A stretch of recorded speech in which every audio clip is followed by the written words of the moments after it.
Hello, everybody, and welcome to Through the Lobby. This is our third, I think, episode of Through the Lobby, where we get to meet some amazing hoteliers and see inside their beautiful properties.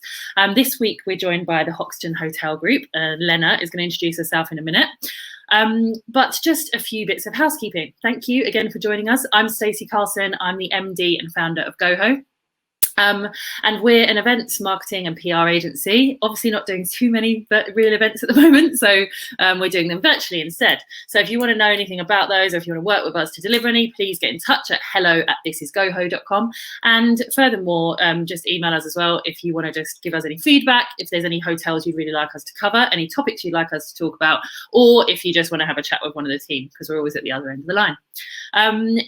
We want you to be interactive as possible, so there's a chat function just right in there if you want to talk about anything or talk to one another. If you want to ask us any specific questions, please put them in the questions box and I will endeavour to get through as many of those as possible. And then lastly, just if you could fill in the polls at the end of the webinar, just so we can get some feedback on how it's gone, so we can make sure that future episodes are the best they can be. So we're joined by Hoxton Hotel Group, who have very kindly provided a prize for one lucky viewer today, and that's going to be a one-night stay at their amazing Southwark property. So there's going to be a question at the end, which I'll then pick one of the right answers and a random number generator, and then you'll get to have that lovely hotel stay in a few weeks, possibly, obviously not this weekend. So without further ado, Lena, do you want to introduce yourself and talk about the hotel group? Thank you. So my name is Lena and I work for the Hoxton Hotels. I'm the Global Account Director for MICE. So with the Hoxtons, we have a few in London. We actually have 3, but then we also expanded quite into Europe and the US. So in total, we have 9 hotels at the moment and have another 4 in the pipeline. So there's more Hoxtons coming up if you're a Hoxton fan already or becoming a Hoxton fan, hopefully soon. It's a boutique group. If you don't know the Hoxtons, you can compare them a little bit to a Standard or a Soho House or an Ace Hotel. So that's kind of the categories we fall into. But our mother company is called Ennismore, and most of you probably know the Glen Eagles Resort up in Scotland. So that falls also under us. Okay. And we have also a few restaurants in London. One of the most famous one is probably the Tandoor Chop House, which is in the Holborn area, kind of like Covent Garden down that way. Yeah, it's just near St Martin in the Fields Church, isn't it? It's really good there. Yeah, it's really good.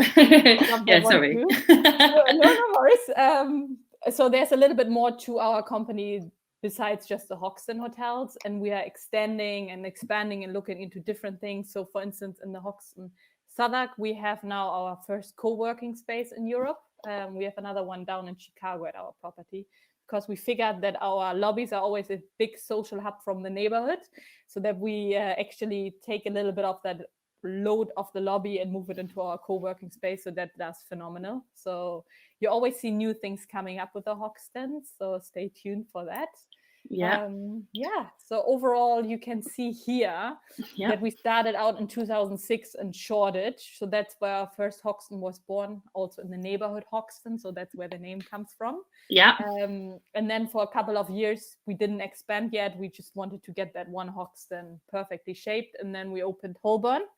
Holborn, we actually refurbished now, and we got another 45 bedrooms, which were just extended on a building behind it. And now we are using this lovely time to fully refurbish the lobby, the whole meeting and event space. So everything will be reopened on the event side in August. So that's going to be our biggest event space we have across London for the Hoxton hotels. And then we went into Amsterdam. That's actually where I was based before. So I spent a little bit more than a year there as a director of sales before I moved into my global role. So I know Amsterdam very well, love that city. And then we moved into Paris. So we have a lovely property in Paris. And then we expanded into the US. So we started off with New York. Then we went to Portland, Chicago. And then we also have another one in LA, downtown LA. And then the last one we opened was actually the Hoxton Southwark down in London on the South Bank side. So it's just, if you cross the bridge, you have the sea containers. And then the next one is our Hoxton property. Yeah. And we have another one coming up end of this year in Rome. Wow. So stay tuned for that one. And then next year, a few more in Europe. Okay, lovely. Yeah. So yeah, the Southwark hotel that she just spoke about, that's where you can win the free night stay, everybody. So listen out, or she might have already given you the answer already. So yeah, have you got a drink there, Lena? Yes, I do. So right, I've got my giant glass of wine for everyone who keeps tuning in each week. It's not actually bigger than my head, but it does, you know, it's all about perception. But cheers. Yes. Thanks for joining us. So we've got some pre-prepared questions that we go through every week. But as I said, if you want to know anything else, please just pop it in the chat or the question box and we'll try and get through them and add them in. So let's get going. So Lena, how much does it cost to stay at your hotels? And do you want to talk to us a bit about the bedrooms? Sure. So that depends a little bit on the time when you book, obviously. So sometimes you can actually get this beautiful room, which you can see here, which is in the Hoxton Southwark, for just £1. What? So yeah, I know. Wow. Now everybody goes like, yay! So we run a lot of charity work, things like that, where we say for £1, the first ones who book, and then we donate everything afterwards on the normal prices off to charity. So sometimes you can easily book a room for £1. Generally speaking, I would say we are more around the £170. Okay. And it climbs up. Obviously, is this room here, is that kind of like the standard level room, entry level? This one is one of the bigger ones. Okay. So what the Hoxton doesn't do is suites. So we are all room concept hotel. You choose between the sizes, and the sizes are quite quirkily named, so you know what you book. So if you book the shoebox, it's literally a shoebox. Okay. Then you book, you have a snack room, you got a cozy, and then you got a roomy, and this one is a biggie. So there you got the extra space, a corner room with a nice table and a little setup. So you really now basically by the names what kind of category you book. Having said that, all the features within the room are the same. So for all the rooms, you have your little fridge. It's not a minibar. So what the Hoxton doesn't do is minibars. We say we have a no rip-off policy. So basically, when you check in, you have complimentary milk and water in the fridge. But if you want to have some wine, some beer, some soft drinks, you can get that at reception, but to the supermarket prices. Oh, right. So okay. You're not paying like a fortune for a Diet Coke. So it's just the same price as down in the supermarket. And it's the same also with the chocolate and the chips. So you can just build your own mini bar. Okay. Fair prices. And then you have a coffee and tea setup. You got obviously a super nice hair dryer. Now in Southwark, we even have steamers. So you can make your clothes look nice in the morning. But literally, there's no difference in the room items, what we have throughout the categories. That room's gorgeous. It doesn't look like it's in Zone 1 in Central London, does it? So this one is one of our hotel bedrooms in Paris. Okay. So you can see there is a similarity in the design, but obviously we always relate to the cities we are in. Yeah. A lot of people love our bathrooms for ideas for their own bathrooms. So we always get pictures like, look, I've seen that in Paris. So that's my bathroom now. So guests do love taking insights in that. And then we have here our hotel bedroom in Portland. Okay. And generally in the US properties, we have a little bit more storage. It seems like people like to have like some drawers and some hangers and stuff to put stuff in. Okay. So you can see a little bit of differences in the US one. This one jumps already into our next topic. Which is what makes your hotel. What event spaces do you have? Sorry. Zipping on through. We actually have quite a unique proposition in our event space. We have something which is called the apartment. So if people don't know it's the event space, people get confused a lot of times if we just sent them and offered them an apartment for their event. But no, this is actually our meeting space. But it's laid out like an apartment. So people, when they have the meetings, they feel like they are in someone's apartment or someone's house. So you always enter in. You have a beautiful pantry kitchen, which is basically an unlimited coffee break. So you can pop in, pop out of your meeting room, and you have everything stocked there to use. Places to sit. And then the meeting rooms go off those apartment kitchens. So this one is our apartment kitchen out in New York. Then the meeting room itself, they also are designed a little bit more living room feeling. So you have a couch and a wooden table. And it's just, I would say it's a very creative meeting space. So you never really feel like you're in an office space at all. So you feel more, like I said, in an apartment. So they're also called a living room, a games room, a study, a library. That's one is down in LA. So the meeting rooms we are at the moment working a little bit on the concept, because generally this pantry was shared. Yeah. If we want to make it more private now because of the current situation that people might not want to share the coffee breaks. So we're working on that concept. But overall, all the spaces are not massive. So you're never doing big conferences with us. It's generally a boardroom for 20, a boardroom for 10. If you have a theater, we can do the biggest is 70, but that's the maximum. So a lot of companies actually book those apartments exclusively. So then you don't have any other guests around, and you can have some breakout rooms, and this whole thing becomes basically your apartment for the day. So exclusive hires are quite popular with us. Yeah. You pay a per person rate during the day for the meeting package. So that varies as well throughout the cities. It could be an 85 euros in Amsterdam, or it's £100 in most of the London locations, which includes everything from stationery. So what we don't want is that people start paying extra because they suddenly want to have some printouts or some copies, some flip charts. So that's all included. You have Wi-Fi, you have amazing video conference facilities. So generally speaking, and then in the evening, the whole apartment concept transfers into event spaces. So everybody loves the kitchen party. So there you go. You don't destroy your own kitchen. You can use the Hoxton kitchens. Yeah, because you can do stuff like, they have like snag fridges, and you can like fill it full of beer and things like that, can't you? And like pre-mixed cocktails and Kilner jars that people go and help themselves to. It's really cool. And then you can have in the different room, different activities going on, and then a main dinner in the bigger room, or we have a lot of walking dinners, and then you can do 200 people. So that's generally the type of events we do. We do a lot of product lounges because people can sample in the different rooms, different products. But it's a very creative space, and you can transform it quite well. Yeah. So I was going to say, why would listeners want to hold their event there? But I feel like you've already covered that. But is there anything else you want to add, or you? No, I think because it's just a very relaxed atmosphere, and it's really this, when you leave the office and you do an outside meeting, then it doesn't have the strict meeting policy. It's just much more of a engaging place, I would say. Yeah. And like you were saying, it kind of feels like, especially with the apartment, it feels almost like you're having a house party, but without it being, it's way cooler than most people's houses for a start. And you've got more space, and you don't have to do the cleanup. So what is not to love? And we've just seen actually someone watching, she held her 30th birthday at the apartment at the Hoxton in Shoreditch. So there you go. There you go. Beautiful. Converted audience already.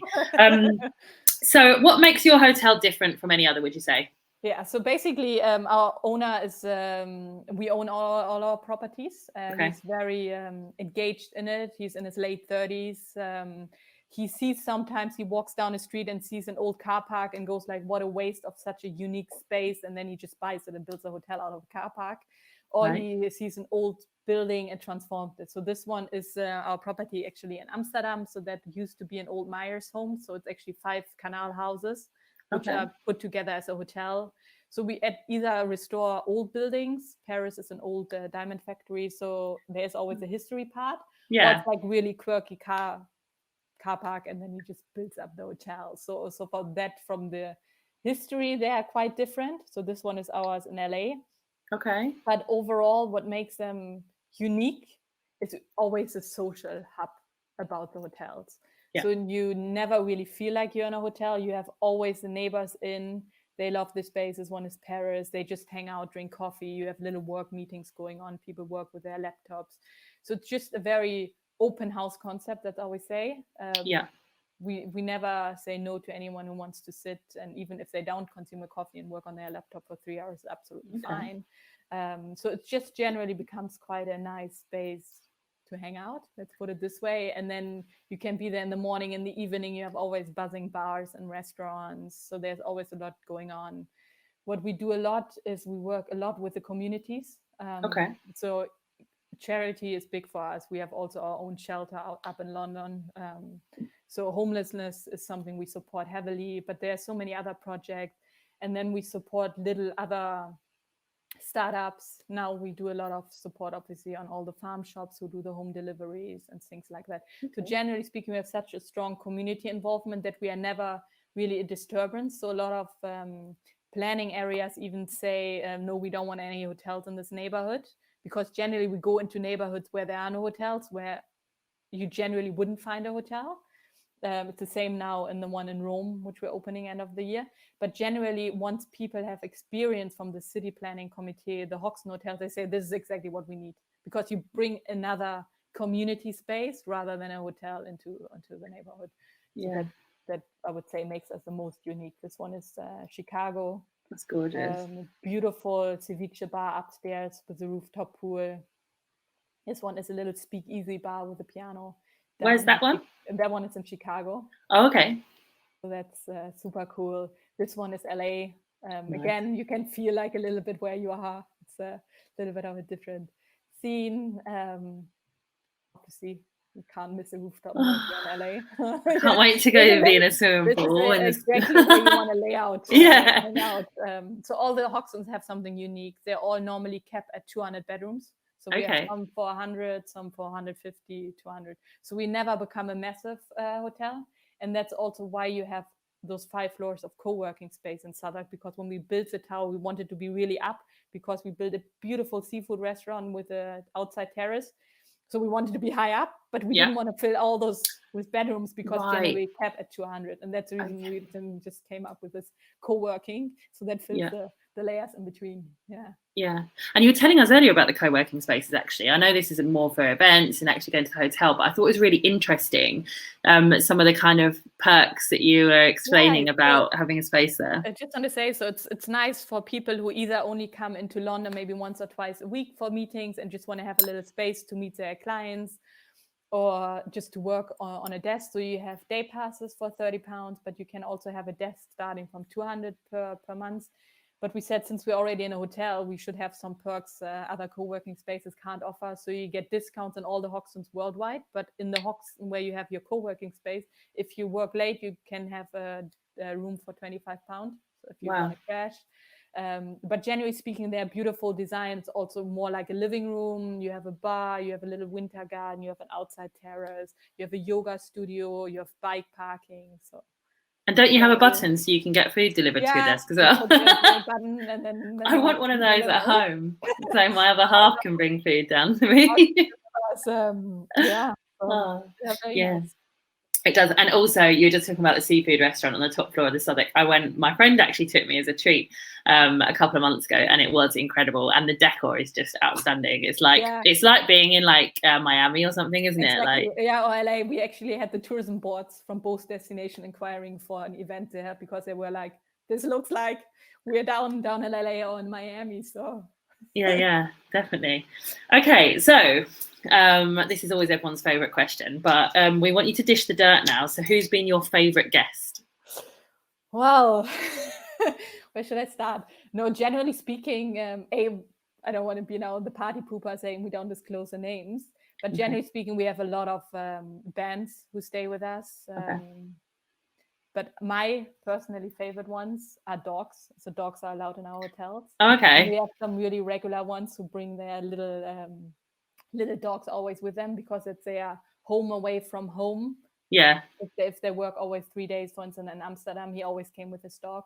So dogs are free of charge. You can have them in the bedrooms. In the restaurants, we restrict it because obviously you have people who don't like dogs. But overall, the dogs are always our favorites. So we do a lot of cute setups for them. Overall, we never do standard amenities. So we always we call it surprise and delight. So each employee at the Hoxton at the reception has a budget they can spend on the guests. So they do a little bit of research, and if they feel, the guests might like this or that, they go out, buy it, and set it up. So wow. We had, for instance, which I loved, we had a lady who was supposed to come with her husband, but then they split up. So she came and took her best friend. And then we put cards like fries before guys, and put a party package. So it's really quirky. So we do that for the dogs, for the guests. So you always have different amenities generally. Oh, that's really nice. Very individual. So back to events, I guess, because that's obviously our bread and butter. So in your opinion, what makes a great event? Overall, I would say the first thing is if the client is happy. So if it's for them a successful event, from the turnout, from the whole space setup, the flow through the event. So if there are no complaints and everything goes super smooth and they have basically a successful event, but also if they come again. So we have a lot of repeat clients within the Hoxton. So we have our regulars. But then I love it also if people call me up and say, listen, I heard my friend was at an event and she loved it. So I think the most successful events are the ones which go smoothly and everybody is happy on the event, but they come again and they forward the referral on to their colleagues and friends. Yeah. So I would say that's a success. Definitely. And following on from that, could you talk us through the most creative or the best event that you've ever had? So we have another event space, so that's a little secret now, in London, which is sitting under the Hoxton or in the Ennismore group, but it's a private venue. So that's the Ennismore Sessions House. Most people have seen it when you exit the Farrington station. It's sitting in Clerkenwell, so it's just on the corner. It has a red fence on the backside. It used to be an old courthouse, so Oliver Twist back in the days was actually there in court. So you have still the old cells in the basement. So that's our office space. So we are lucky our head office is in there. So you walk in, our head office is in the top, and then downstairs is a very unique event space. Basically, that's when you walk in. So wow, anyone who has an office like that can be super lucky. But generally speaking, the most creative events are in there because you can transform it to your own in so many ways. So we have like lovely spaces for dinners. We have a lot of fashion companies, especially who book it, and they really transform it. Here's one, for instance, from one beauty product. So you can do lots of different things in the different rooms. So overall, you can have 230 people in there on an exclusive hire. If you want to do a sit-down dinner, it's 55 in the biggest room. And then you have 3 different boardrooms where you can each have about 20 as well. But then the whole space is connected through different lobbies. And within this is basically one of the lobbies where somebody set up a dinner. But you can use those lobby areas as well. And it just becomes your own. My absolute favorite one was our Christmas party. So our owner was nice enough to throw us a big Christmas party in there. And we had a big band which walked down the stairs. We had a blinking dance floor. So depending on which you step, the colors changes. So you can really transform the space and having different things in different rooms. And the most magical events we have in there are obviously weddings. So that's our top seller at the moment. Yeah, it's really nice, isn't it? Most inquiries at the moment which are coming in is weddings. I guess people sit at home and go like, let's take the time and plan for our weddings. So I guess because lots of people have had them cancelled as well, haven't they? So I feel like everyone's just going to be crazy the busy. ones which they wanted to do in Italy or wherever, and they go like, but we don't want to postpone it for another year, so we look for something in Q4 in London. And that's normally, but it's such a magic place, the Ennismore Session House, because you can have during the day you have a little bit of a co-working feeling because it's obviously our office space, but you have beautiful rooms to do your own private meeting in. And then in the evening, this whole courthouse becomes yours to transform and party in. Yeah, no, it's lovely. Okay, so we've got a couple of questions that come through. Okay.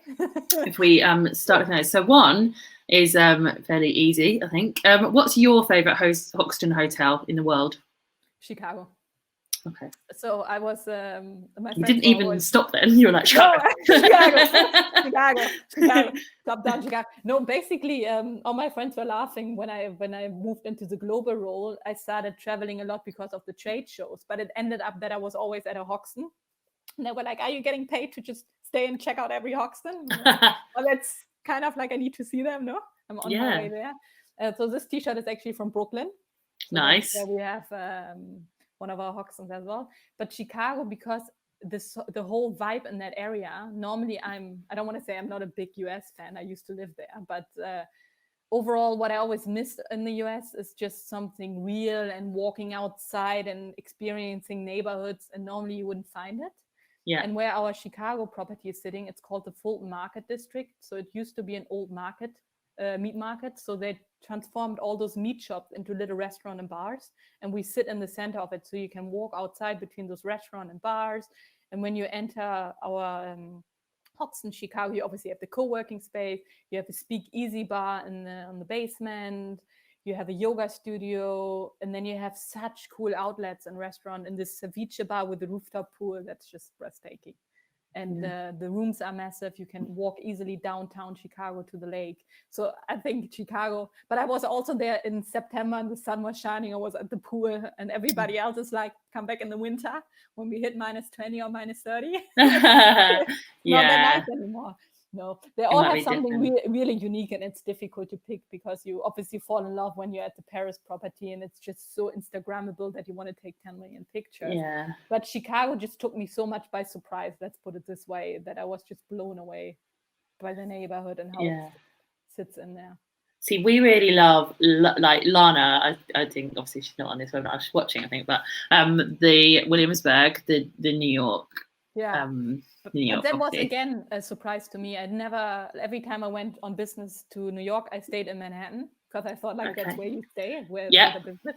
But then obviously with the Hoxton, now I went on the other side to Brooklyn and realized it's so much nicer. I would never ever stay in Manhattan ever again. You can walk outside, you have restaurants, you overlook Manhattan from our rooftop terrace, so you see everything. But then you take the boat in the morning or the tram, which goes over near there in 20 minutes. So I was like, no way, not busy Manhattan.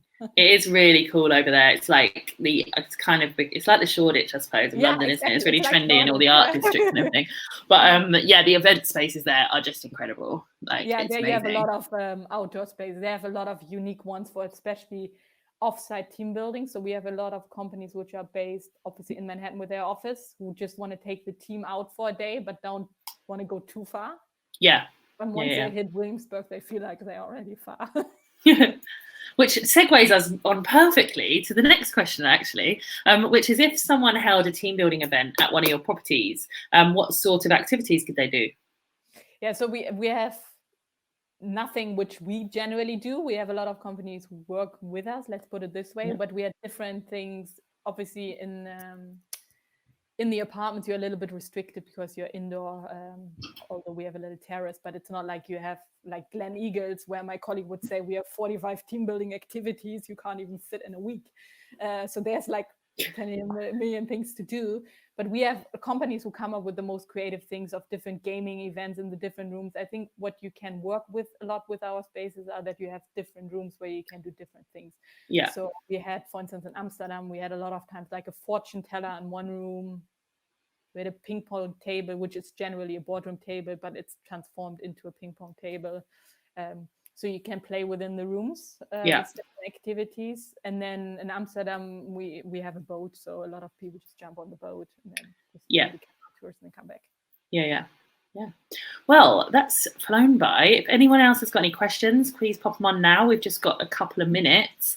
And if not, I guess it's time to announce our competition. So the question, the prize for today is a one-night stay at the Hoxton Southwark, as you've heard so much about, and it is amazing, and the restaurants are banging, and the bar on the ground floor is really, really good as well.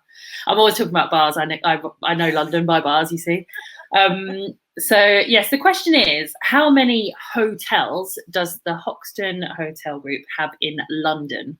And if you could just write your answers in the chat box, we'll give you about 30 seconds. I'm just going to get an odd number generator, sorry. Not odd number generator, something like that. This always takes me ages for some reason. I should just save it on my home screen. Every week I'm like, just bringing it up. Who's the winner? Right, so. Talking about rooftops, if you live in the Shoreditch area, we're actually building one at the Hoxton in Shoreditch. So you're getting another rooftop in London. Oh,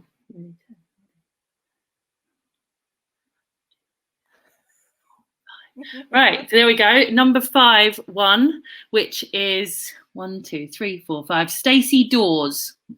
Well done. Woo! I don't know you, Stacey, but I'm also called Stacey. So if you don't want it, I'm going to try and sweep in there and get it. But well done. We'll be, if you email us actually, hello@thisisgoho.com, we can sort that and arrange do the introduction and arrange that for you for after this lockdown. And if anybody else online wants to know anything else about the properties, or wants any kind of like us to help you with any briefs of anything you might have coming up in the future, or if you just want to have a party, or if you just want to go to one of the restaurants for dinner, or let us know and we'll help you out getting that booked and getting you in there. Thank you again for everyone who turned up and watched, and thank you so much, Lena, for talking us through all your properties. They were absolutely gorgeous, and there's more than I knew about as well, so I've got to work my way through them now. We could do like a Hoxton bingo to see who can get around them all first in GoHo or something. But thank you again, everybody. Really look forward to hearing from you, and please sign up and come to the rest of the series if you can. Love to see you again next week, and take care, stay safe, and don't forget to fill the poll in. Cool. Thank you very much. Bye.